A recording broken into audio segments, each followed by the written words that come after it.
Except when it's on pay-per-view. It's not that good. Yeah. To get it out.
Whatever you sent me, if they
AEWPODCAST.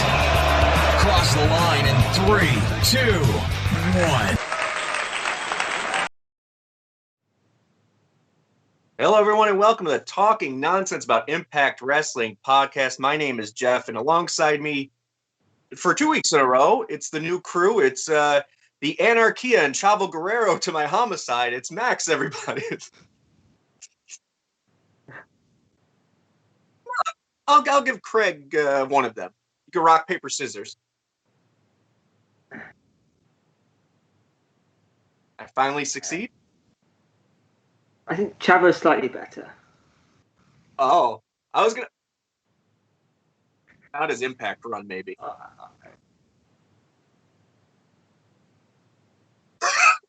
No, that would be super over right now if they.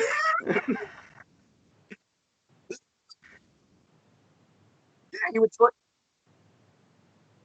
No, he would join VBD. He would be fine. All right, everybody. This is our second time going live. We're trying to up the game, I guess, for us each week. So you'll see little things here and there. Tell us if you like them. Tell us if you don't. We'll have a little better of a format of this show, as now we're kind of understanding what we're doing. But I want to thank you to everyone that was in the chat last week for our first time, 13 unique viewers. Doesn't seem like a whole lot, but we'll take it. And we're very excited about that. And the interactions on here were really dope. Now, as far as the format, we're going to do our hot topics, which if you guys watch the show normally, it's our 5 topics that we think are main talking points of Impact right now or haven't been beat to death. We'll go back and forth with that. And then we'll take a small little break, which this time we'll just kick it to Craig. And then we'll go to a topic where each week you guys will get to interact with us and ask questions about and kind of go from there. And this week's going to be AEW Impact Invasion. What would it look like if Impact were to invade AEW? So without further ado, if we don't have anything to talk about, I'm going to kick it to Craig. He's going to say a little stuff, and we'll get ready and start the show. Yes, it's me. It's MIB Craig, aka Mr. Impact Blog. And if you don't know already, we have our YouTube channel, so go hit us up on there, drop us a subscribe. We have for you the first episode of Impact Occult with Ashley Rose Nova, as she talks Broken Beginnings. You can find the latest unboxing with our good friends Nails in New York. You can find every episode of the podcast and hit us up on there. We have Twitter, obviously, if you don't know by now. Hit us there. Also, we've just opened up our very own Cash app. I'll post the link in the chat for you to hit us up. Anything you can do to help us out will make this product better for you. If you can find us here, there, and everywhere, you know what to do by now. Without any further ado, let's get into it and go straight for the first topic, which is Taylor Wilde confirms she has signed with a major wrestling promotion and will be back on TV next month. Is it almost a guarantee she'll be back in Impact Wrestling? I think Geoff started last week, so let's go to Max. I hope so. I mean, it's hard to tell because I definitely think that you can run into situations where WWE is always an option. They always seem to hire random people out of nowhere. But I think that if between obviously Impact and AEW, I think if you're a woman, I would choose Impact 100% of the time, just because of the fact that you're actually going to get to wrestle, you're actually have a chance at decent storylines, and they're not going to forget about you at 3-4. Like outside of you being what is it, Brooke, the dentist, who's Tony's best friend, whatever her name is. Outside of her, like she's the only one that I feel like, and maybe if you're the champion, it has like a constant storyline on AEW. So I definitely think that it's one of those things to where if I'm her, if I'm signing with a major promotion, I think Impact's the one that's leading simply because although WWE is an option, they're similar to AEW. They just kind of throw people out there and then forget about them. So I don't necessarily think that that's, at least if I was a wrestler, that would be where I would want to go. So if I'm a woman, that's Impact's definitely the one where I would go. So I'm hoping that she's on her way here. Well, yeah, and I agree with you there. It's just, I think that goes for anybody. The history that Taylor has with Impact, I think, gives us more of an edge. And you know, I'm going to backtrack for the people. I know we talked about it in the chat group a little bit, and I said I think she's going to be in the next Mae Young Classic and go to NXT. And there was two reasons for that before I go back completely. And the first one was she just did an interview and she said, I can't say that I can't not say that it doesn't start with the letter I, the promotion I signed with. But I could tell you it doesn't start with A or W. So I thought it originally said that she said no to the I. And I also remember 2017, she pulled out at the last minute of the Mae Young Classic. And with the tag teams, but Dusty Rhodes one coming up and then the Women's Battle Royal, I just kind of saw maybe something under the NXT brand there for her, obviously, since she was on the radar prior. But going back and rereading it, it was a double negative. It was a not say it's that starts with an I. So essentially what she was saying, I can't cancel them out. But and that was on me, as well as the previous stuff. But with her previous record, I thought maybe. Now, as far as do I care or am I excited? I like Taylor Wilde. Let me get that out there before I say my analysis here. It's just I think a lot of the buzz she has right now, and kudos to her, kudos to Gail Kim, and then the internet for taking it there. A lot of the people that are more excited about her return are people believing that hype. It's not saying she's not bad, or that's not saying she's not bad. I don't know. Anyways, she's a quality worker. She was entertaining. I don't know why she was a Canadian with an American gimmick. I didn't like that. I felt like they were trying to push her as like the next blonde bombshell, their version of a Trish or something like that. But she came in really weird. She came in how Mickey did with Trish originally in the E, which was she was a fan. Pong was doing an open challenge for the $25,000. She comes out of the crowd and she's just a fan, which I hate those storylines. Can't stand them. Same with who was the other one we had more recently? Was it Allie? Allie was I think Allie started as a fan initially, or she was like a backstage or an assistant or something stupid. Manager or assistant to Maria Kanellis Bennett, yeah. Bennett, no.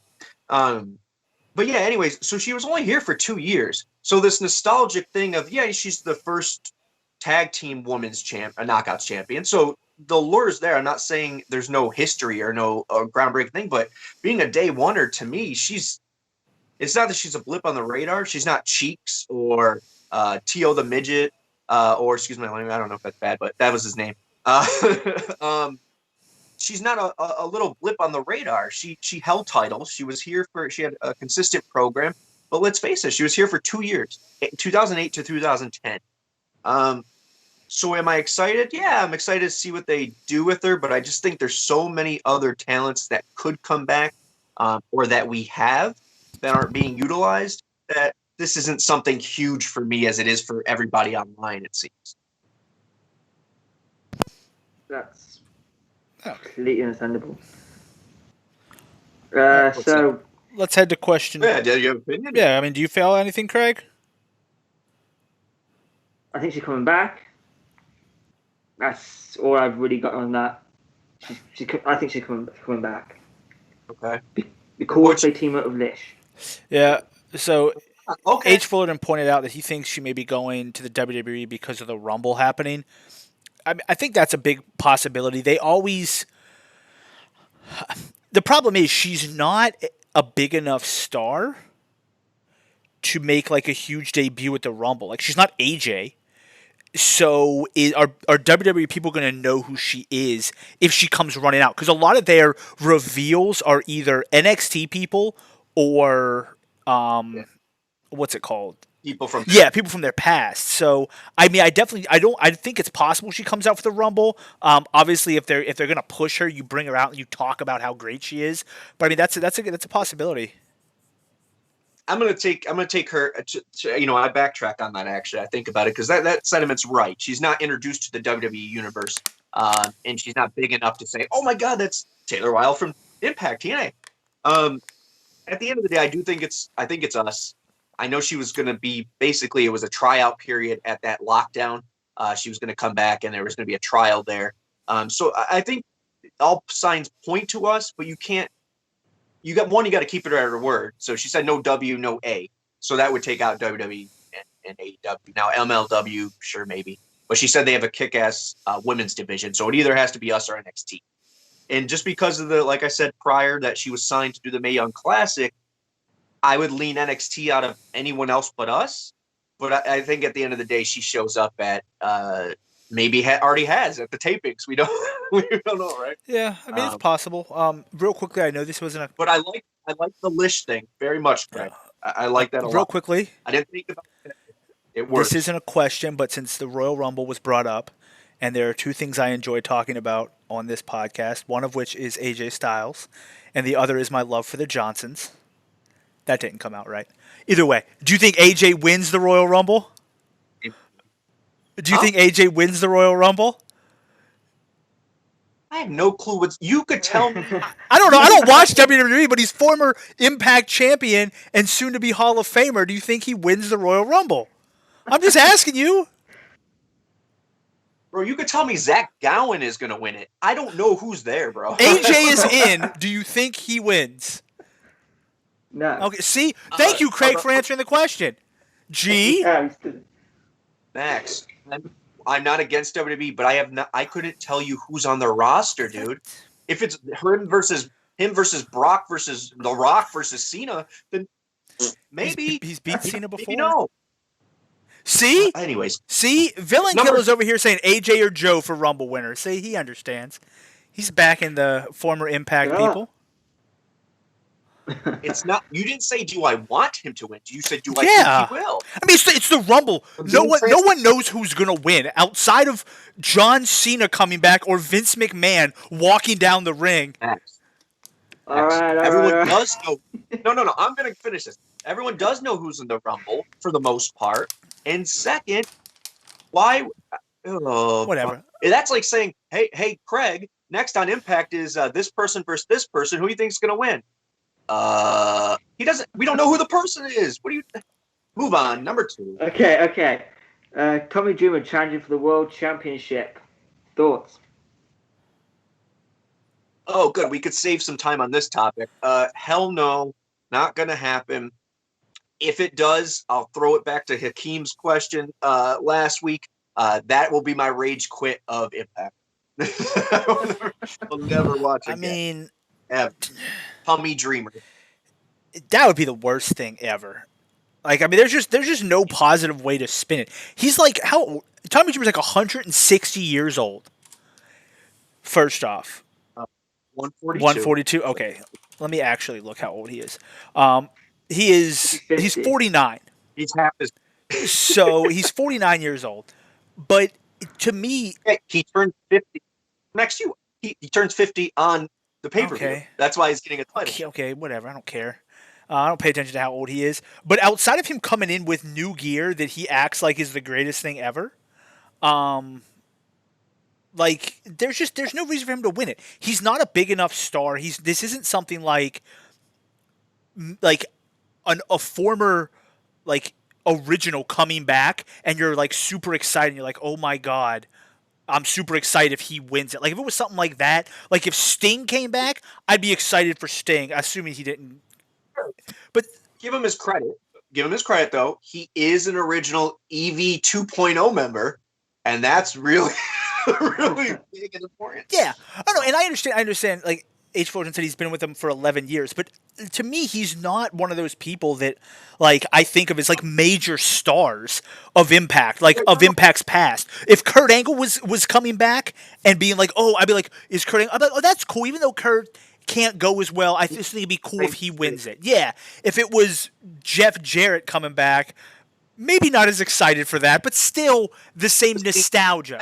Yeah, but with Tommy Dreamer, I'm like, no, I don't want him to win. Yeah.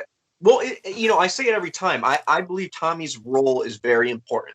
We don't have a guy, as you say, and is correct, that is that old timer that can play the guy who was TNA original. I'm sorry, you could say Ken Shamrock all day. He was there for a cup of coffee. I literally mean I've watched all 6 of his matches. Yeah. Like there's not much there.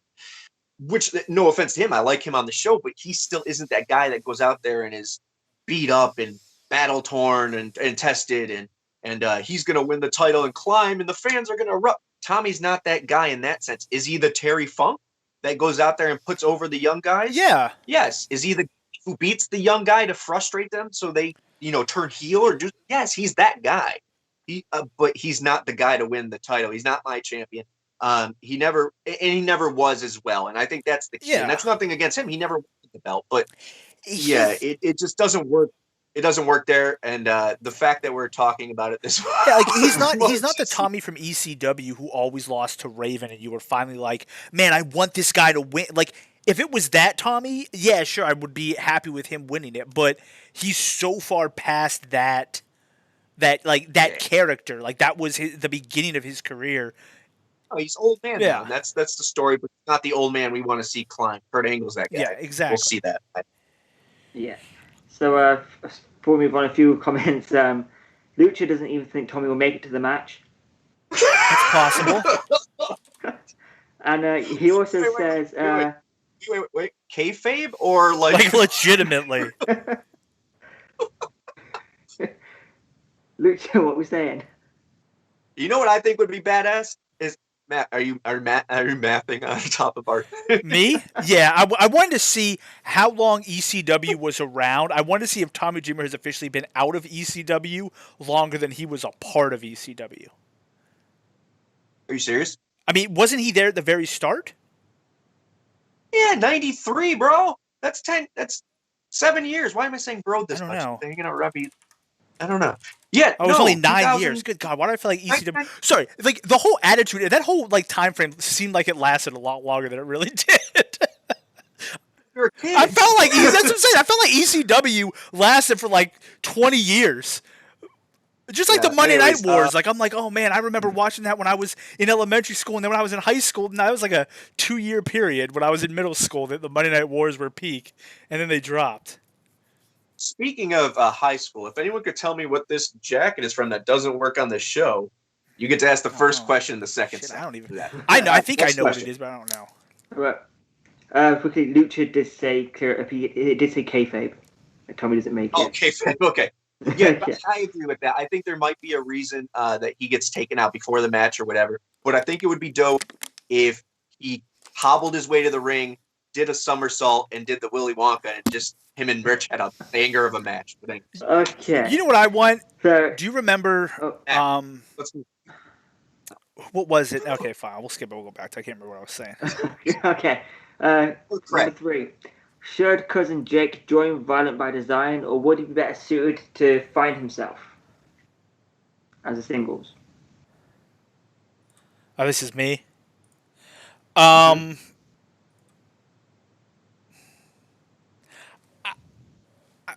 I guess he can find himself, but I'm not really excited about him finding himself. So I guess I would almost say join Violent by Design. Like, I think, to me, I'm not super excited about him like being on his own as a single. Why? I mean, I think Violent by Design right now is the better option for him, at least to start. No, I agree with that. You just mean you're not excited for him as the character to be on. Yeah. Okay. So I just think Violent by Design is a better option right now. I like that stable. I like their name. Even though, for some reason, when I see the VB, I just keep thinking of Virginia Beach, and I'm trying to figure out what the D part of the Virginia Beach is. I'm like, Virginia Beach, what is that? But no, I like the stable. I think he's best in the stable right now. I think. I see what you're saying. Well, because you're saying character, not the individual. See, the thing is, I think that individual could be one of our building blocks. Maybe. For a long time. In Impact. He could go. He has a good look. He's a big dude. On TV, he looks big, which is awesome. And he hits everything. He's like basketball ref. Lucha, you'll appreciate this. He's like the Amari Stoudemire of like his athleticism, his size. It's just very. He could do some good stuff in the ring. Yeah. So for that standpoint, I would love to see him on his own. At the end of the day, though, with all this stuff happening at AEW and all these other storylines, I don't want him to get lost in the shuffle. And unless he has a gimmick that they already have worked out for him, unfortunately, I think he does. Because he can have bangers all the time, but let's be honest, Impact doesn't really go match first on our week-to-week show. Now at the pay-per-views, they have I think one of the best pay-per-views in the world, because the wrestling is so good and the guys are allowed for the most part to go out there and do their thing.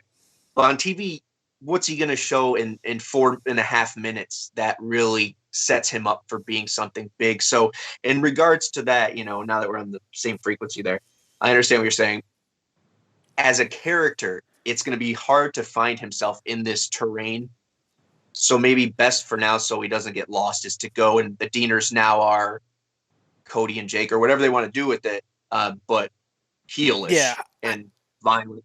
I think he would be better off, if you want to split him on his own, is having him join Violent by Design and then eventually building to him splitting off and feuding with them, because that instantly gives him a feud to go into. So you build him with Violent by Design, and then something happens, whether he loses, he gets kicks out, whatever, and then he turns, and then you're like, okay, he can't get lost in the shuffle because we've already built up a perfect first single storyline for him.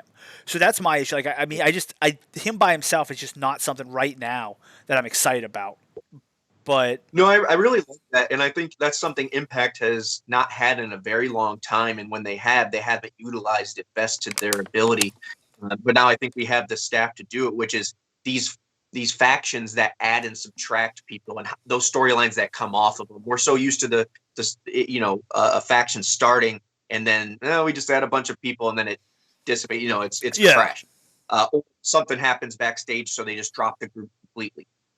So we've never had that payoff. Maybe with Aces and Eights very slightly, but I could care less. Did we even have one with Aces and Eights? I thought it just kind of died out.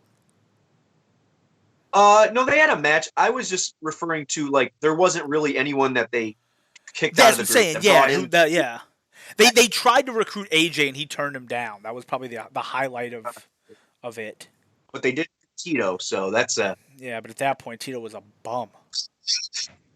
He is a bum. But yeah. So I would really dig seeing an Impact, which I already think the landscape is very. Josh was good at pointing this out all the time. I watched the show Gotham, or did. It's over now, but very faction-y. Very, this is my. Everyone owns a war zone, and I feel like we're getting back to that for the first time since maybe the Attitude Era, where each person on our show, especially, is really in a group or a same realm, and they're all coming together to battle, building our own interpromotional. It's really smartly done how they're doing it, because you're creating a brand compared to an individual. Yeah. And in regards to this, VBD is a brand that he could get behind, build that foundation for himself, and then we're excited to see him leave and have the thing. So I agree with you there. And real quick in the chat, Villain Killer mentioned have him defeat the stable from the inside, kind of like Daniel Bryan and Randy Orton did with the Wyatts. And then H. Fullerton mentioned Mr. Anderson beat Bully Ray at Turning Point to end the faction of Aces and Eights. And Villain Killer mentioned that Ken Anderson did. But I definitely agree with you with the faction thing. That was one thing I always liked about the Attitude Era, is it wasn't like 30 random dudes. It was like 10 factions of multiple people. Like even with The Rock joined outside of Stone Cold, who just was by himself, but The Rock joined up with different people. The Undertaker had his people, DX had his people. So you had, and so what you have is, instead of just having random matches, when you put a match together, you're like, it could be just a random match, or it could create the Ministry of Darkness versus another faction because of how that match turns out. So it just, it really did, and I do think that's a really good point. I really like that. Okay, so number 4. Yes, number 4. It will. Can you see Matt Cardona staying with Impact? Basically, given that they have an automatic feud set up for him, which is Brian Myers. Is that me? Yeah.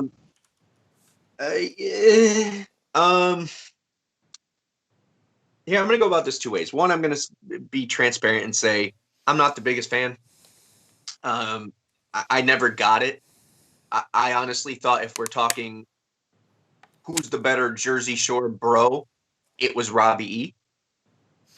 And then afterwards, you get behind him. He's a good dude. We have, likes of comic books and toys and Ghostbusters. So there's those common things where I want to root for him. I just need to see what Always Ready is about, and if that actually is going to actually excite me, or he's just going to be the same guy who comes out there, smiles with a nice tan, and looks like a superstar, but leaves me wanting more.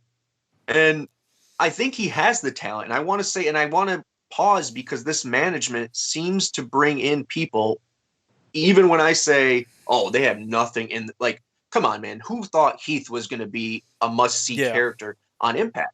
And actually entertaining, not forced down our throat, and he's legit. So I think if anyone can do it, it's Impact. But I see what you're saying with the, obviously the built-in storyline there. But I would have to say that I think they're rebuilding the tag team division. I think we'll actually see Myers and Matt Cardona. That's how important he is. I forgot his name. Them two together more than apart. Maybe go the beer money split eventually. But the reason I say that is because, okay, let's look at the things happening in the tag team division. We lost the Rascals. Triple XL is in a weird land or whatever they're doing. In the Motor City Machine Guns only have one half. You also lost the North. And we also, thank you. And we also lost the North.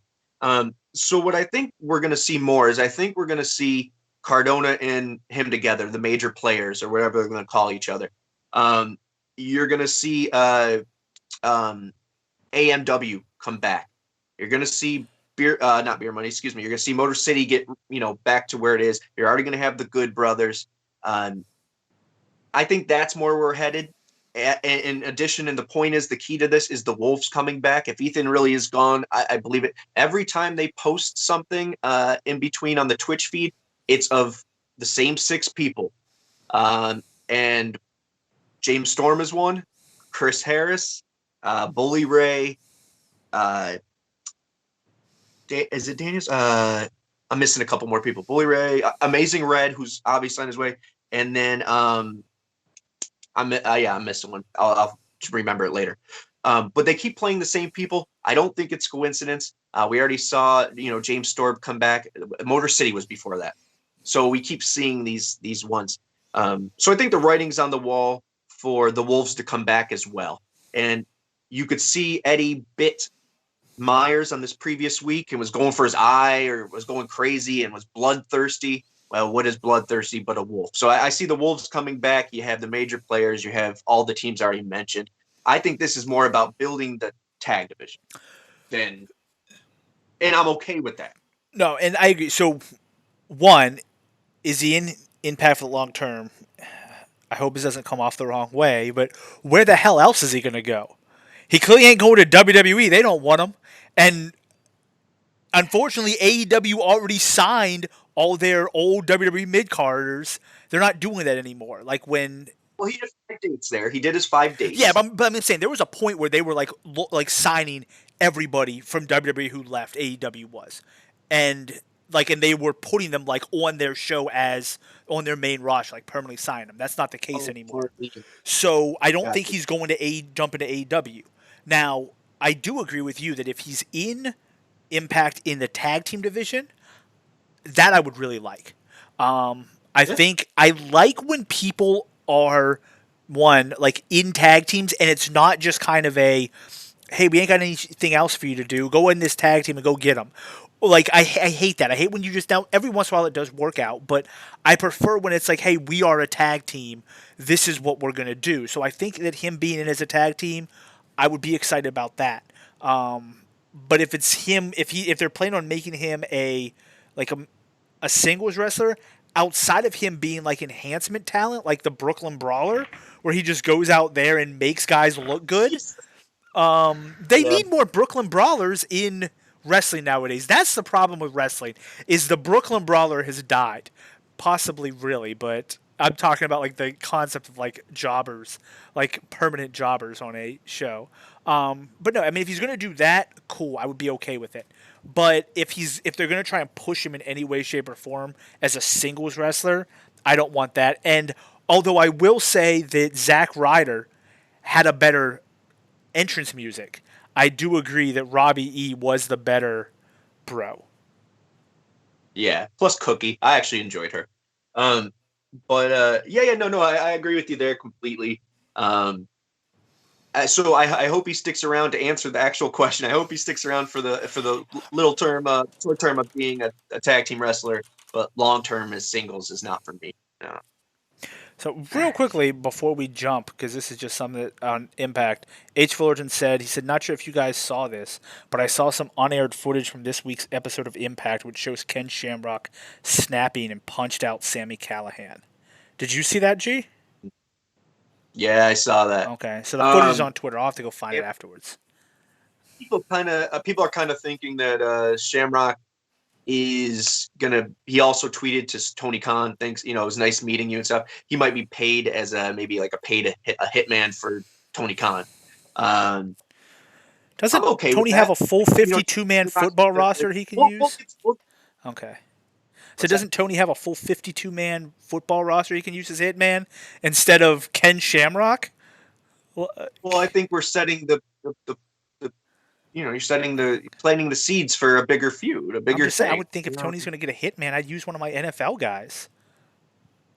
Oh, you mean the real? Yeah, like, why are you going to pay Ken Shamrock when you're like, hey, what are the Jaguars?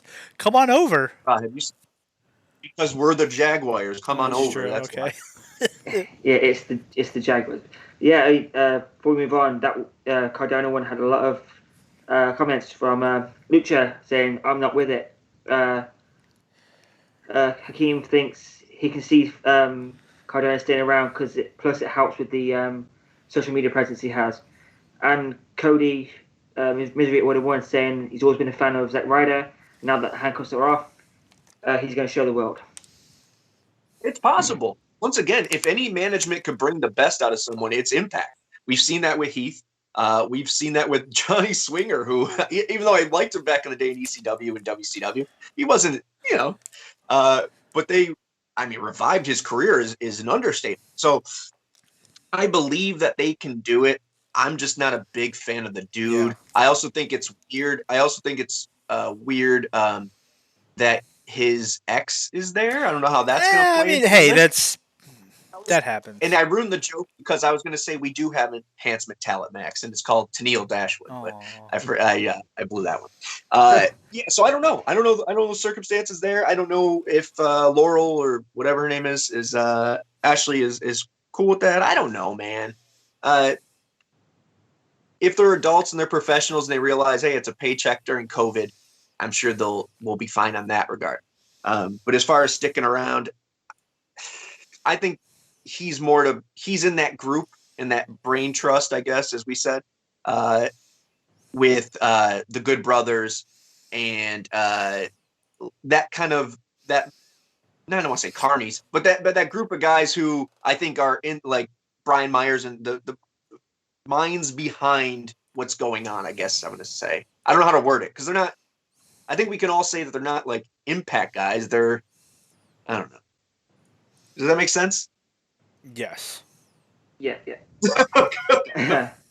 Lose my mind. No. Also, when your best friend doesn't sign you to his company, there's kind of something not quite right. But I digress. Number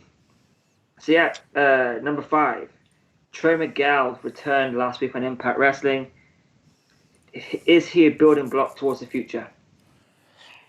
Yeah. It's me. So, one, and also, is this a great sign for Impact? I think he should be a building block for the future. Let me put that out there. I don't know if he's going to be, but he damn well should be. I thought the Rascals should have been a building block as a whole team for the future, but you had mentioned that they need a little bit more polishing. Hopefully, they get that polishing in NXT and then come back to Impact. That's the hope. But no, I think he should be a building block for the future. I've always thought he was a great wrestler. I'm interested to see how he does completely on his own, what they do with him there in a long term, similar to what we were talking about previously. Like, do they have a storyline for him, like long term booking storyline right off the bat? Like, what are they going to do? Because obviously, I think that's important. But I think it's a great signing for him if they decide to put the time and the effort in him. I think the Rascals, when they left, maybe it was because they were leaving, but the end there, they were kind of felt like an afterthought once Motor City and the Good Brothers and stuff came back. They really kind of felt like an afterthought in Impact. But it could have been because they were leaving, or it could have just been Impact felt like they needed more development, so that's why they kind of pushed him to the back burner. But I definitely think he should be a building block. I think it's a great signing for Impact. Was he? Do you know? G, did he sign with NXT and then leave, or did they just sign the two? I'll touch on that. Okay, because that I don't know. I don't know. Yeah, no, and I'll go into the analysis of it. So starting with that, yeah. So from what I know, the three of them were going. The reason they're three initials, the reason that so they were going there. And then obviously his family could use the help. His niece was just born. I think it was premature. There was a lot going on in his personal life where he said, yeah, I'm dedicated to the wrestling profession, but this is more important, homie. Like this is, and Triple H, I guess said, oh yeah, okay, I understand. But then went on an interview and someone asked him about him, and basically he said, he didn't name him by whatever. But he said, the passion of some people, maybe, of wrestling isn't really, everyone doesn't have the same amount of passion. And okay, so he basically threw him under the bus, which I think is the old school way of thinking. By the way, I don't think we live in a society now, or we won't when this is all said and done, where those kind of people who say, oh, kiss my boot, I'm an old 80s wrestler. It's not going to happen. I mean, we're in a different realm. AJ literally said one of the reasons why he didn't sign development with WWE originally is because his wife wanted to be a teacher. So he stayed, and he wasn't going to move her across the country. So it's like, cool, you're going to sit there and tell me he didn't have the passion for wrestling because he decided to focus on that. So, yeah, I mean, everybody has different focuses. I don't think... And none of them make it wrong, exactly. Unless they're drugs or beating or using women. But anyways, I digress. So, I think there was some of that. I don't know if that played into the fact of the signing, and I'll say why. There's mixed feelings I have for both. One, I know Impact wanted to re-sign him from the get. It wasn't always in the cards, as in the sense you saw him crying. I think NXT was huge on the table for them. I'll wrap that up. And I think it was always on the table like, hey, you could stay here if you want to. Now, I think the Triple H thing might have pushed it over. But the one reason I would say that Impact, I think, was going hard on him and not the others, it was that last pay-per-view where the Rascals lost in the pre-show to Triple XL. It was like a 3-minute squash. You could tell that maybe they were told something right before they went out. Dez, he half-assed that. I don't want to say that bad, but I think if you go back and watch it, you can see how lackadaisical he was with everything. But maybe overthinking. And then when the show kicked off, Trey was in the first match. He had new gear. He had a new video. They were giving him the little Fresh Prince feeling there, or the start of it. Now they gave him a 1998-99 Rey Mysterio Dirty Animals like vibe, which I think is dope. But anywho, yeah. So, and the first thing they mentioned was, oh, don't. Josh goes to Don. He goes, oh yeah, don't you think Trey is the best of the Rascals? Why, yes, I do. And they kind of hyped it up, but it made it apparent that maybe that was their punishment, or like, hey, this guy is going to be the star. We're putting our money in him. So whatever way you want to look at the backstage drama, putting that aside, is it a big signing? Yes. And I would say, besides for the Good Brothers, it's our biggest one in a long time. And the reason I say that is because this kid had options. He's in the prime of his career, not even hit the prime of his career. 26. 26, just finding himself. They're helping him do that, and I think he's on the path to the right character for himself. It feels like an extension of him, and I dig that. He's a cool dude, and he's humble. He is a building block, and to sign the guy you have slowly developed, yes, albeit slower than we would have liked, including with the Rascals. they're putting money into him, as they are doing with Bay and as they are doing with Ace Austin. Those three, maybe Fulton too, are building blocks. Jake, as we just mentioned, Diener, I think he's a building block. So I'm starting to see, the shaping of what Impact is looking for in their talent. And what I would say is, if they think they fit the mold, they will put the money out there to keep them or to sign them. And I think he is a good example of us reinvesting in the talent that is the future, when we are all kind of shitting on the Ethan Page thing and all of that. So one thing I will say, I think that maybe another thing, I don't know if this played into his opinion at all, but I was looking at his stats. So he's 26. He's 5'9", 172.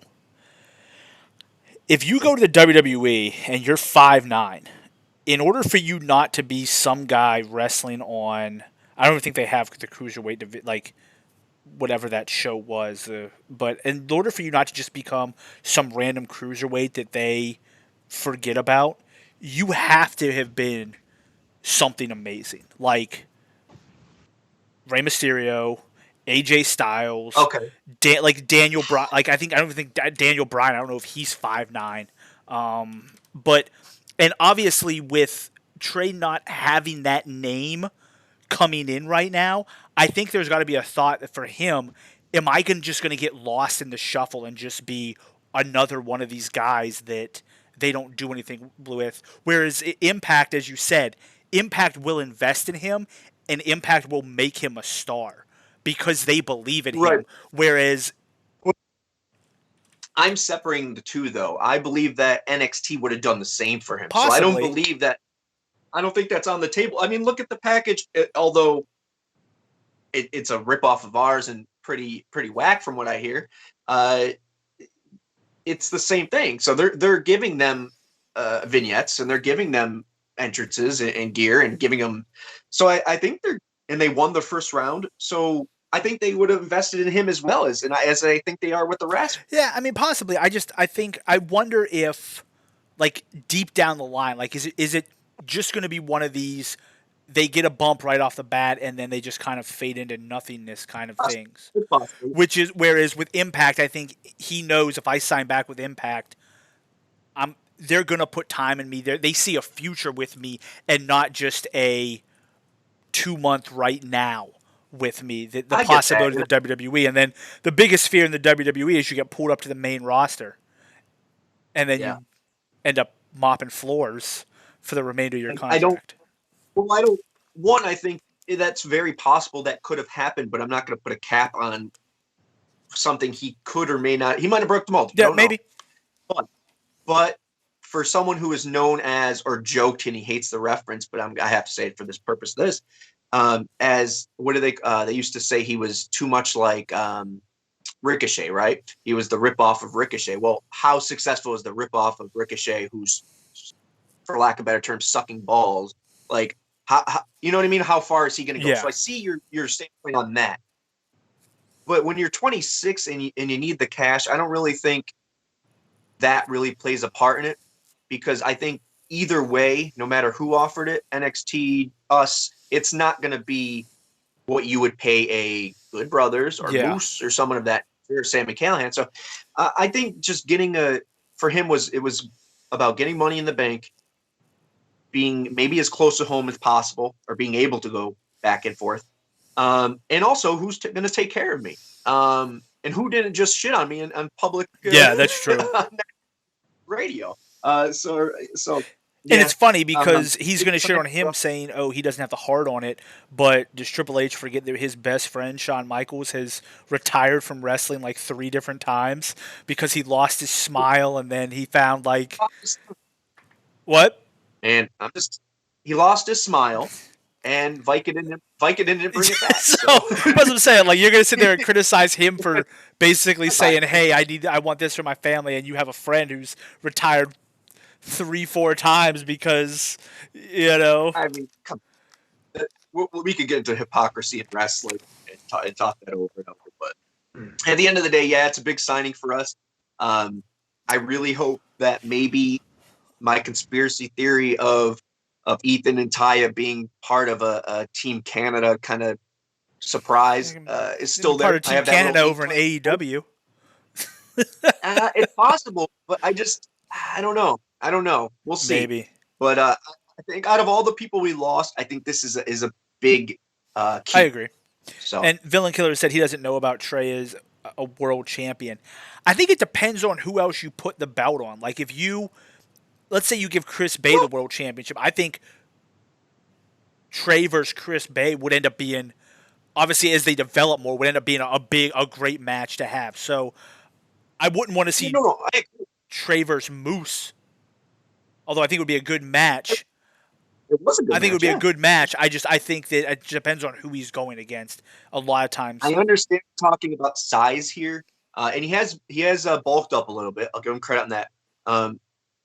One, I don't think it's about size as much as maturity and knowing who you are and being that. That's why I think Rich Swann's title reign is very premature. He just doesn't have that. Okay, he's charismatic in a normal sense, but in a wrestling doesn't translate through the television. So I think he could have used a year or two of repolishing, but I understand whatever reason. So our champion is smaller. I get what you're saying. Maybe it's a size thing, but do I see him as a champion right now? No, because he's 26 and he is what you said size is. But we have 10 years to figure that out. No, I agree. Like, I mean, yeah, if you look at, it's not the days of the Attitude Era where we're pushing 23-year-old Rock and 24-year-old and then shitting on WCW for doing older stuff. AEW's first champion was almost 60 years old, right? So Goldberg just came back on WWE. We have Shamrock. It's not the same anymore. When you back in the day, if you weren't retired by 40, you were seen as the guy who's holding the young guys down. It's a different landscape now. I agree with that. We have a lot of time. We have a lot of time to figure out if he has the opportunity to be a heavyweight champion. Yeah, I mean, right now I don't. I just think a lot of it, when you have smaller champions, a lot of it is who they go against because they have the ability to make bigger. What programs? Yeah, are gonna work. Yeah. Like I think so. I think that's something. So I think like AJ versus Abyss. I mean, obviously Abyss I think was still great, but that was such a good, like, I guess yin and yang. Whereas you saw Brian Kendrick versus Abyss, not quite necessarily little guy versus big guy, not quite necessarily the same. It's some of the parts, right? Yeah. So a Moose match would be dope. I think it's a sum of the parts. Who can go and who will be that level at that same time? And I think we're looking at Ace, we're looking at Bay, to your credit. We're looking at those younger guys who could go. So yeah, and I do think you put him in the X division now, and you do help build back that X division because I think a lot of people have mentioned him in the X division. I think the X division has taken a hit, and I think taking some of those guys that we see as future stars and saying, hey, they're going to be stars right now in the X division is a smart way to go. I think the X division, I agree with you 100%. I think that should be where Ace, and I know everyone's like, oh, you should be heavyweight. Once again, relax. Let's let the veterans do what they're doing right now. Keep it going. Let these kids rebuild that X division. And what them being in the X division does is make that title relevant, but also week to week, if they challenge or face each other or defend, whatever you want to call it, it could go anyway like it was back in the day when you had Low-Key, Kazarian, Daniels, AJ, Joe, Amazing Red, switching it up all the time. I don't like titles that change all the time, but the X division is one that should, because what that is based on pure athleticism and can they go compared to the heavyweight, which is more storyline. And I think giving the X division title you have to be at your very best any night you defend it, or you could lose it. Is a great way to push it. Like, hey, these guys are all here, which means if you have the tiniest off night, you just lost that title. Whereas with your heavyweight title, you put more storyline into it. But no, actually, someone pointed out that Randy Savage, Villain Killer said Randy Savage was doing commentary at the same age AJ made his WWE debut. And Vince thought Randy was old news at the time. Yeah, I mean, that obviously has changed. I mean, guys, like you said in the past, like your prime was your 20s, whereas now you hit your prime in your 30s. Like, Well, and the reason was because territories. You would go around, and you would have to have the travel. You'd have to the wear and tear. You'd have to do all them 3 matches a night thing when you're a rookie. So you had to be young. You couldn't do that as an older man. But anyways, yeah. We'll push it to Craig because I want you to mention the polls and then send us over to our next segment. But did anyone guess what this is from? Did anyone have any guesses? I don't think anyone guessed. Nothing in the chat. Nobody? I don't know if I Cool. know it. I'm pretty sure I wore that jacket in a Halloween costume party. Oh, you did. Is it I can't turn Smallville? around. It's small. Okay. All right. It matched the color scheme, so I went with it today. All right. So I guess we'll kick it to Craig. He'll tell us the first question people have if we want to answer those, and then we'll go into our topic of the AEW private party thing, if you're okay with that, Craig. Yeah, that's cool. So, as Geoff mentioned, we have 2 polls running at the minute for the Pinfall Classic. Oh, hold on. We I'm have gonna go vote on these polls. a dead tie for Jeff Jarrett versus Team Canada at 50-50. And we have, I feel like a very clear winner, unless you change it by voting, between Moose and EC3. EC3 leading by 73%, and Moose stuck on 22, I believe. So go vote if you can on that. They're on our Twitter page. You can find them easily. They've recently been retweeted, so they should be quite near the top. But yeah, as Geoff said, little fancy booking thing for you with a private party. Should they win the tag team championships, would that set off a proper war like it did with the GFW when Myers and Lee won the tag titles and what's his face? PJ Black won the King of the Mountain Championship. That united the roster and started a whole thing. We'll come back. Yeah, so we'll come back and thanks, Craig, for that. Yeah, so first I got to touch on that. Jeff Jarrett, as much as you all hate him and that I have forgiven him, but I still understand why you hate him, he should win that poll hands down. Now, that's not taking away from the Canadian national anthem, but as far as the old N64 Team Canada song, there's no way Jeff Jarrett loses to that. There's no way. No way. I agree, but James Storm for a while was beating AJ Styles in this, so we could. Yes, but he lost. Vote JJ. That's all I'm saying. All right, let's to answer the question. We're going to talk about private party and kind of just go over if I made the point last time that there's no reason for AEW to give a crap about us in kayfabe. Because if they're playing Goliath, why would they? They don't need the buzz from a little, no one knows they're stars, all that stuff, right? That's the narrative they're creating. So the only way to make it relevant is if we go to their territory and kick down the damn doors, right? So going off of that idea,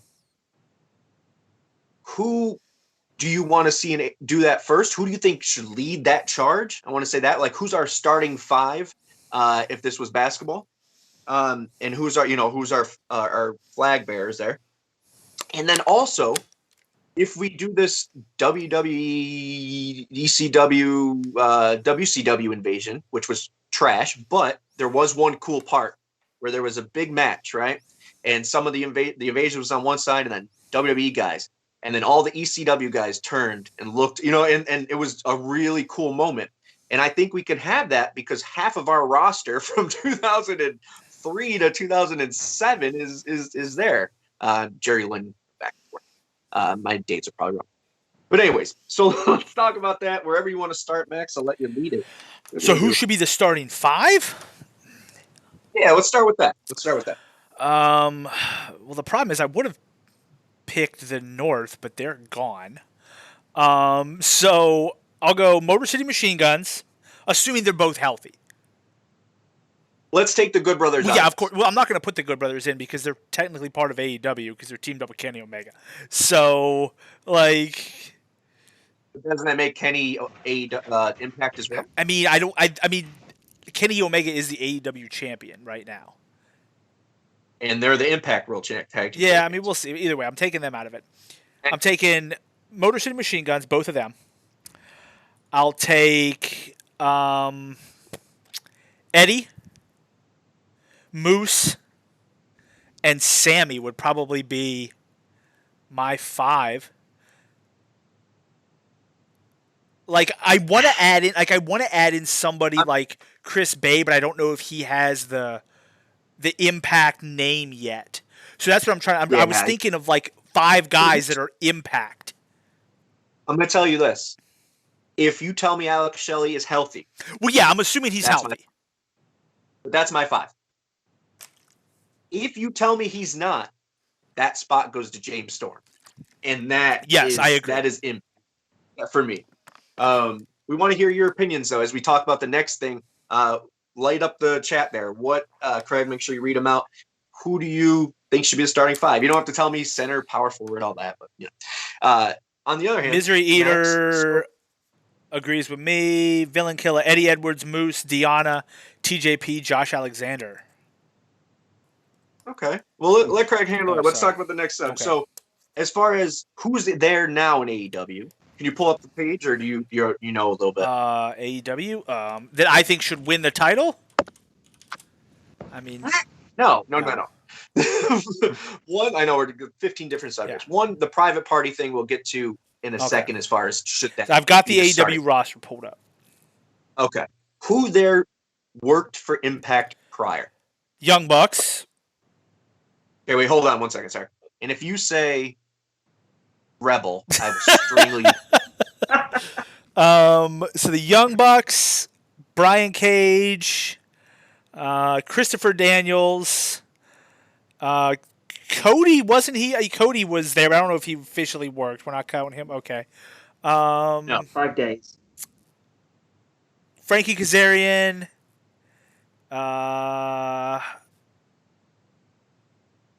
I'm trying to roll through their whole thing.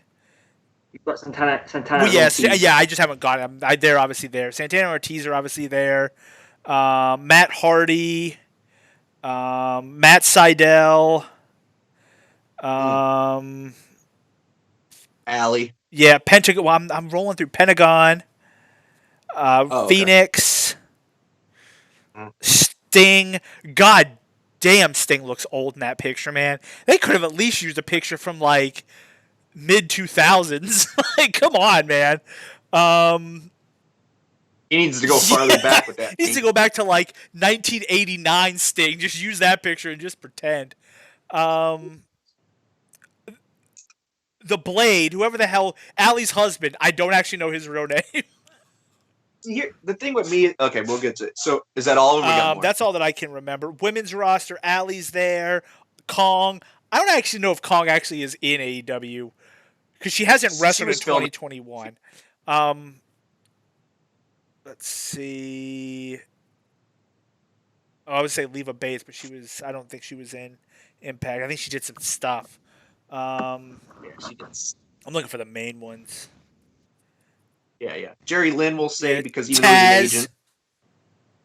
Taz, yeah. Earl is a ref. He can come in there and help us. He screws people over left and right. Jerry Lynn. Billy Gunn is there. Oh, cute. He's a coach. Yeah, man. Watch out. So that's the people that I found that I recognize, like big names. Okay. So now let's look at this. And you weighed out. You knocked out most of the people that were only there for a cup of coffee. Yeah. Let's look at those and really say, you can say, oh, that's a TNA Impact guy. Like that, to the heart of it, that's who they are. I think to make, because what we're saying is, if they're all in a ring and they all turn, you're gonna be like, with Impact? Oh my God, it's right. Who sides with Impact? But what I'm saying is, even if Earl turned, you'd be like, oh my God, yeah, he used to be. But if the Blade turned around, would you really be like, oh, the Blade? I mean, the biggest thing he did in Impact was get his teeth knocked out, right? Oh, no, that was Spud. He knocked out Spud's teeth. He had the wedding. Okay, whatever. That was crap too. Okay, so let's. All right, so the biggest Impact guy. So Brian Cage, obviously bad influence. Daniels and Kazarian. I would not say the Bucks. Derek, no. I would say Santana and Ortiz. I think they're Impact guys. Matt Hardy. You could. I think unless he turns to broken, I think it's a toss. Yeah, but I would still say if he turned, I wouldn't be like, why is he turning? I mean, he's Matt Sydal. As much as I like him, I'd say no. I think he's kind of too. I don't think he would. I wouldn't put him in as like a hardcore Impact guy. He did his time, but he also has done time other places. When I first think of He him, could be a tweener. There's going to be people that go between. Hey, which side are you choosing? Why aren't you with? Same thing with with Pentagon and Phoenix. I don't feel like they're Impact guys. Sting, if Sting turned, turns into Joker Sting, and all the people in Britain get super excited. Moving on. Taz. I think Taz is one. Kong. Huh? Awesome Kong. Oh yeah, Kong for sure. So, I think here's what I would say. And Earl. I agree with you on all of those. I would say with Allie, you keep that as a dark, some kind of cool pop besides this, where she pops up in the Undead realm, and they could travel back and forth. I like to keep that separate.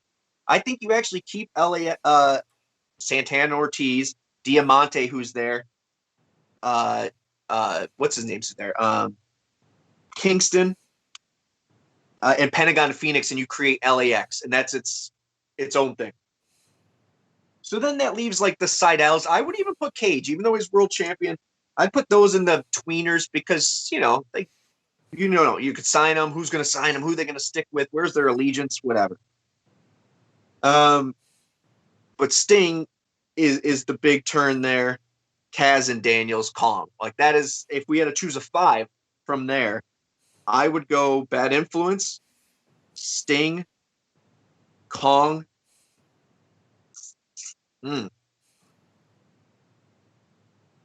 Taz can't do much, right? So he can't do. Yeah. It's got to be Brian Cage, man. I think he's one of those characters that you keep aside for a Goldberg-like character. His wife works for Impact, right? No, not anymore. Oh, okay, never mind then. Maybe he doesn't turn. No idea. Yeah, so I don't think that, and they're in separate worlds. Same with Blade. I don't think if it's not known on well, I guess they did get married. Yeah, like she talked about it previously that like Brian Cage was like hanging out watching Impact with her one time off screen.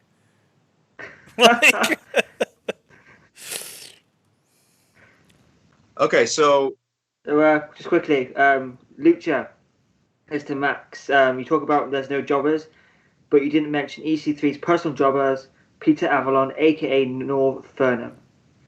Oh, that is Norv Furnham. I don't like him in AEW. So Pretty Peter Avalon. I quite like him. Yeah. Although he trained David Arquette, so meh. I mean, there are definitely some jobbers in AEW. I'll say that much. There's a difference between a jobber. Well, maybe an AEW is established, but I like the one that has a video package and he could win any. You know what I mean? I like that person that loses all the time. No, I want the Brooklyn Brawler where when that dude doesn't even get an entrance, he's just standing in the ring waiting, and he's not like, oh, it's local talent. It's like, hey, I don't know why this guy has a job. He hasn't won a match since 1984. But for some reason, last 20 years, he's always in here, and for some reason, he always gets a title shot. It's the Brooklyn Brawler versus Bret Hart for the Intercontinental title. Like, what the fuck did the Brooklyn Brawler do to get the Intercontinental title shot on whatever? Like, that's what I want. You don't want to know. Vince was a weak guy back then. So, Craig, do we have any? I want to know from the chats. Does anyone say who their 5th would be on that, or who their 5 would be in AEW, and the 5 would be from Impact? I mean, I'm pretty sure most of them read out. See, Lucha Valinka does say Edwards moves Deonna, TJP, Josh, with Jordan Grace as a 6th man. Cody pretty much agrees with Max. That's about it. Lucha did say that, and the biggest TNA talent in AEW is the Tunnels. Is the Tunnels? Yes. What if they don't have a match where we get the Tunnels back, this whole invasion is not worth it. Like there has to be. I like that. You know what? I'm going. Why not? Why not Billy Gunn? Why not Cute Kip coming back and turning on a what? He was. I mean, he was there. Max.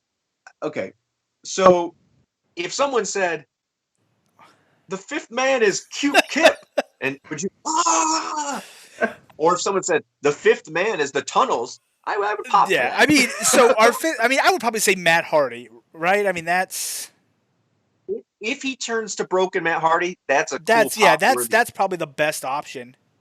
If you're not going to give it so, to anybody else, okay, so maybe we have one that of the Young Bucks.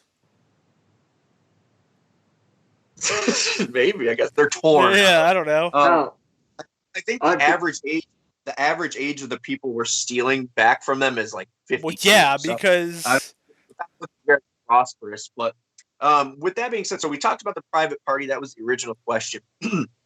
With all of this playing around and fun, where do you see the private party match going? Are they going to lose to the Good Brothers? Clean, it's over. Boom. Good Brothers were fed to the Good Brothers. And it helps them branch out a little bit as far as private party, or do you see it as something more? Do you see this as them winning as a good thing? Is it that what fuels this invasion, or is there something else?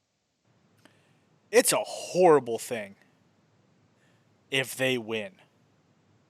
Like, I'm trying to find their record here. Hold on. Where are they? Okay, so as a tag team, man, they're 1-0. They're 16-25. Like, they're not, like, this isn't like, they didn't send over, like, the Revival. They sent over guys who were, like... Need that. Yeah, which I'm cool with them sending over. I think that's a good team to send over because it gets them that pop.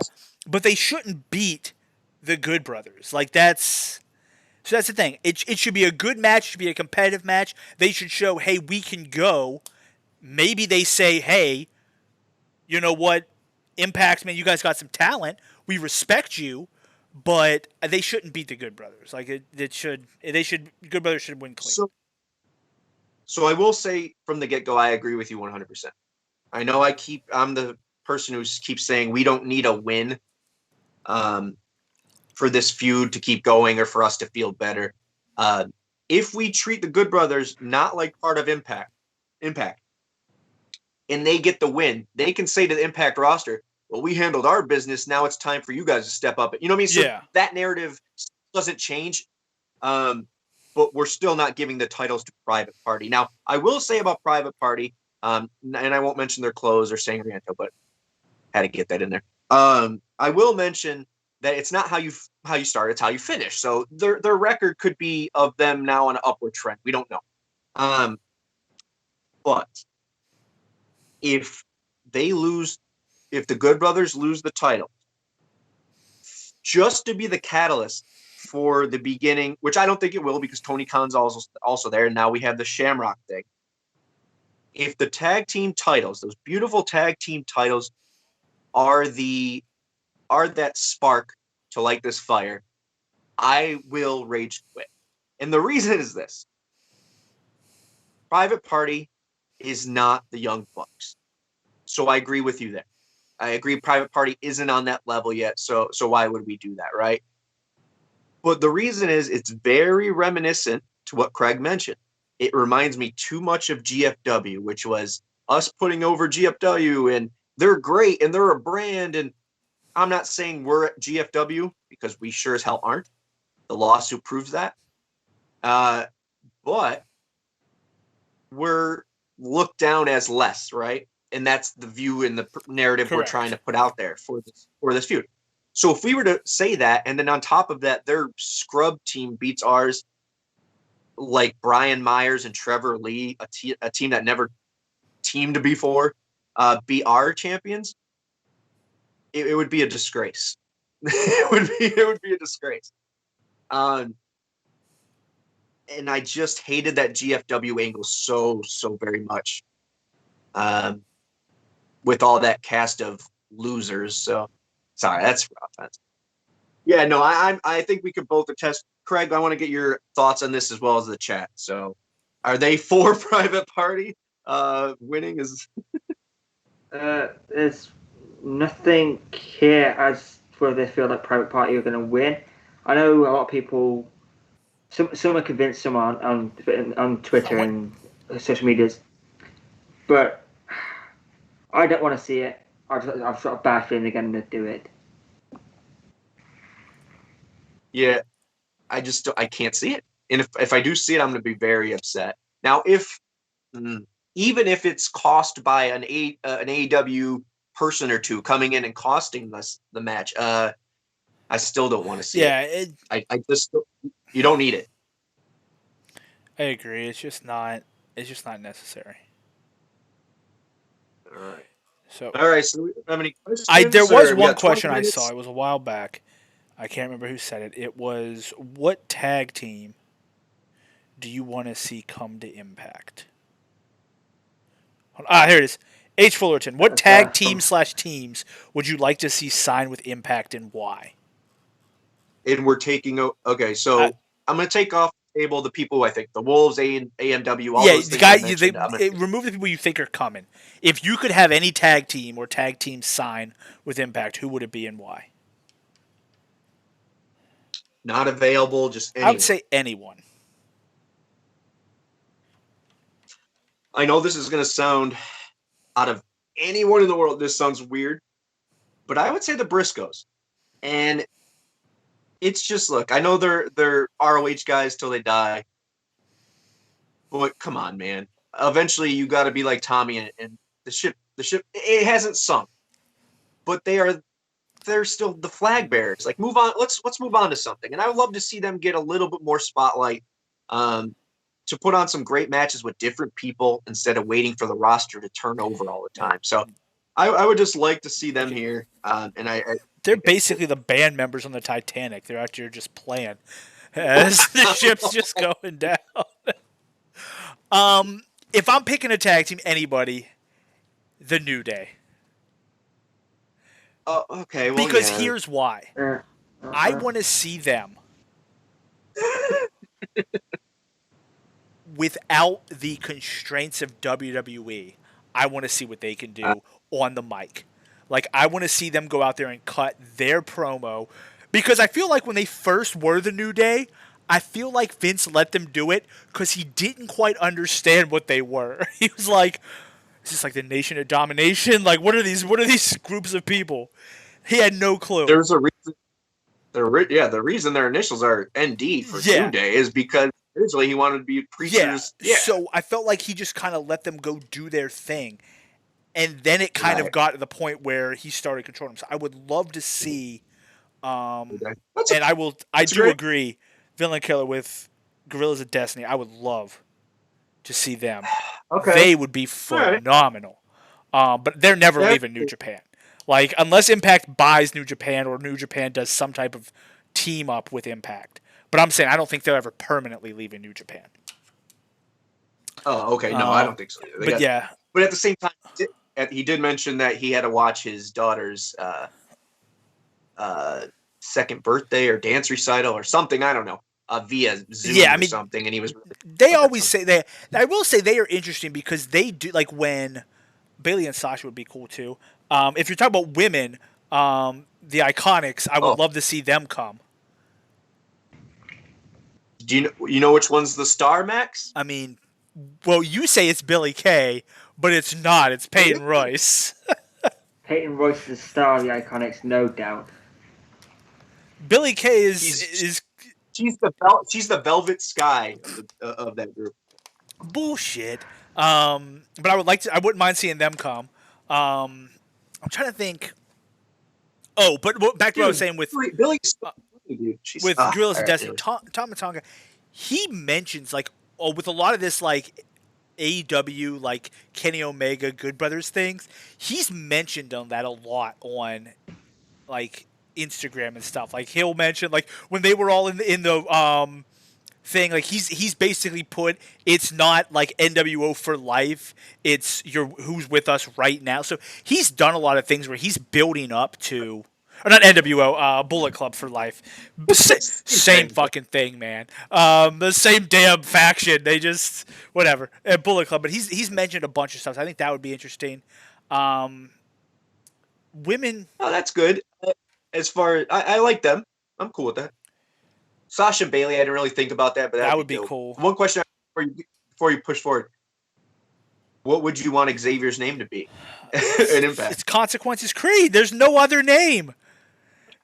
Right. And I want him to talk about him throwing up in the ring on his very first episode. He's got to address the fact. Like, I am waiting for somebody on his game channel, Up, Down, Down, when they challenge him, because it's Austin Creed is what he goes by. I'm waiting for someone to be like, there's going to be consequences, Creed, for you challenging me. I'm just waiting for somebody to bring it up. Like, it's a built-in, like, joke, but I'm sure Vince would probably, like, fire whoever said it. So maybe AJ will say it and he'll get fired and then he can come back. Oh no, I think Xavier and them, when you say that, that would be a huge sign. They would just be great. Reach outside of, Vince thinks that them building their own brand is bad, and I understand why from his standpoint, because he's locked you in contract, keep you there, protect his assets. But the fact that they've built their own reach, that's the kind of people we need. And the fact that he has the up, down, down thing, I just think that's another good brother. That's another major Impact brothers, whatever they're called. Impact players, whatever. Impact players are different, but right? Yeah, that's credible and Storm. Yes. Okay. So major players, Impact, whatever the hell their names would be. Mr. Impact Blog, can you help me here? What is their name? Well, they were the major bros. Like, right. So I think they're the major players. I think. Honestly, have no clue. I know they collect toys. Name to be figured out later. To be determined. They're TBD. TBD. Yeah, we need more people like that have that outside reach already built in. That's why I always wondered why, and I get there was the management stuff thing and whatever else, but Colt Cabana I always thought would have been a huge signing for us when we were not doing so well, because he had such a large reach and it never took advantage of that. But it's probably more so he wanted nothing to do with us at the time to retain it or what. All right, we got anything else on the agenda here? Got one more question from Lucha Villain Killer. Do you guys think 2021 is the year Impact goes all in on TNA nostalgia and brings back King of the Ring, King of the Mountain, Lockdown, BFG Series, Open Fight Night, etc., etc.? I said from day one that eventually, and I think Ethan Page did have a lot of stroke when it came to that TNA stuff, because he was, to me, the one that started to try to make it cool again online and be open with it. It was that new breed of people. Chris, and then, obviously Josh Alexander, Chris Bay, all those people that, Kiera, all those people that followed suit in the TNA. So I give props to them. I don't take anything away from that. But I think from day one, it was part of their plan for Don, the 5-year plan for Don and Scott to say, okay, people, we should erase TNA for a while, right? We have history. People know it. Let's take a step back and build Impact. Once we get enough buzz with Impact, let's start throwing in this nostalgia there, and people will want it more, because it'd be stupid to sit on that library and those logos and that branding and those pay-per-view names and so on and so. They're already viable brands or viable, oh yeah, I kind of remember that kind of thing. So I don't see why they won it. But what are we in year 3 or 4 of them? I don't know if jumping right back into King of the Mountain stuff is, maybe they were going to do it at that No Place Like Home. So yeah, maybe. But I don't think we're going to get a TNA Impact, or if that, maybe we will. I don't know. I would, if we get a separate show that was TNA, and you asked me a year ago or right when this pandemic started, would I give a crap about a TNA show on Access? I would say no, because the guys here and available were very limited. But with the relationships we're building and the people that could be coming from AEW to help, I wouldn't mind a TNA show just for nostalgic purposes. I think a TNA show would be cool. One, I think the BFG series. I always really liked that. I did too. I thought it was a really interesting way to build things with the Bound for Glory series and build a matchup. Like it just was kind of, it really set up well. I really liked that. Lockdown, I think, would be really, really good as well. King of the Mountain. I kind of agree with you. I think you have to be careful with how much Impact stuff you throw at it, because although the name itself doesn't carry the same negative stigma, there are people out there who are going to, and primarily in like the media, who, if you start coming up with bring back too many TNA Impact things, they're going to start just putting out negative stuff to torpedo you because they hate TNA. They're already doing it. So I would love to. I would love to see them rebrand. They've already rebranded back to the red. I would love to see them rebrand it as, instead of Impact Wrestling, be TNA and Impact be the show. I would like that. That's what it used to Yeah, no, be. I agree. I would like to see them eventually go back to that. I just don't know if they could. So I think the best way to do it is maybe do something similar. I don't know if it would work. So obviously with New Japan, your champions are all IWGP because that is your governing body of New Japan. Right. So you could bring back the belts, because realistically, the TNA title bout, I like that it's back. I wish it held some type of actual prestige. Does to me. But I mean, like within storyline purposes, like I wish that it was your like second bout, your Intercontinental title, basically. So I would like to see them figure out a way to make that happen. If they build the two brands and we have a B show, but not a B show, it's just TNA. I can see them doing that. I don't want to go through that same name change thing ever again. I as much as I am a TNA guy at heart, we are Impact Wrestling. Yeah. Stop. We're Impact Wrestling. I don't think we could do a name change for another decade because of what we did this past 2 decades. But they slowly brought back the pay-per-view names. They slowly started clips and then the app itself. We started to bring back pay-per-view names as all of the apps pay-per-views. So we started to do that. Is the next step the titles, or is the next step its own show, or the King of the Mountain? Or I think we more likely see a Lockdown King of the Mountain or Bound for Glory series before we see anything else. And the one out of those that I would choose, even though I would love to see a King of the Mountain match done with, now that the joke is out there, the Bound for Glory series would be a giant way, especially with Stryker and D'Lo there, to say, like, this is a prestigious tournament. The winner of this goes to face our champion at Bound for Glory. Instead of us just hodgepodging 2 months in or 3 months in or a week in our Bound for Glory main event, we have something built for a good amount of time. A built-in storyline where it doesn't matter. It didn't matter if Robert Roode and Kurt Angle ever interacted before Bound for Glory. The match was, we won't talk about that. We were there for that. It was what it was. But it didn't matter that they had nothing. They built it in that last 2 weeks, but Robert Roode had built it in those previous 8 or whatever it was to build that series. So I think it would make Bound for Glory, kill 2 birds with one stone, and make Bound for Glory more important. And it would also have that nostalgic sprinkling back on our TV. But I think, yes, to answer his question, I think slowly over this 5-year period, we will get back to a point where we openly recognize that we are TNA. But now, King of the Mountain match is when we have to hang the belt, run a lap around the building.